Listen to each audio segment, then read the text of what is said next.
Yayla yollarına yokuş dediler.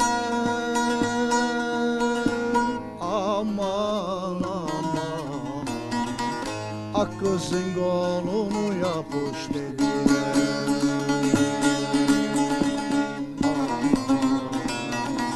Eli eli basma eli, selam vermeden geçti ayva göbekli gelin. Ben varmam bilekliye, yoğurdu sinekliye, Allah nasip eylesin omuzu tüvekliye.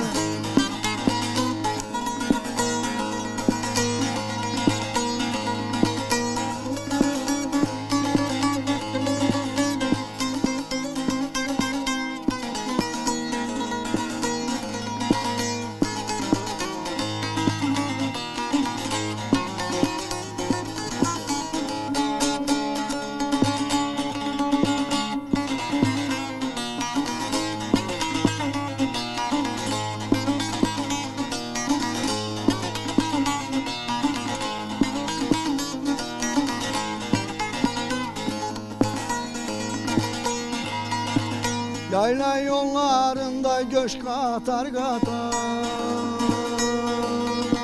Aman aman, eşinden ayrılmış bir bozuter.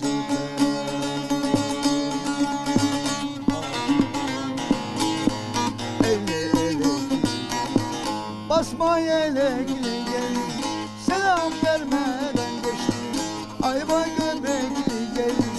Ben varmam inekliye, yoğurdu sinekliye, Allah nasip eylesin omuzu tüvekliye.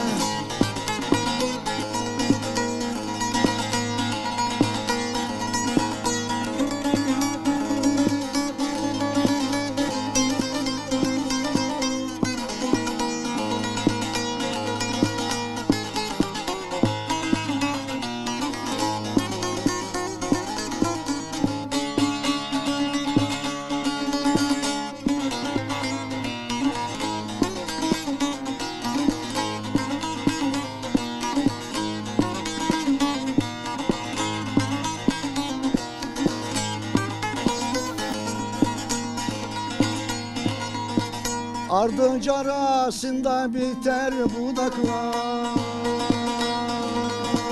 Aman aman,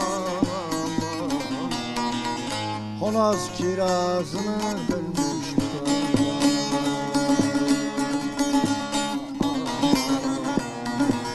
Elli gelin, basma yelekli gelin, selam vermeden geçti ayva göbekli gelin.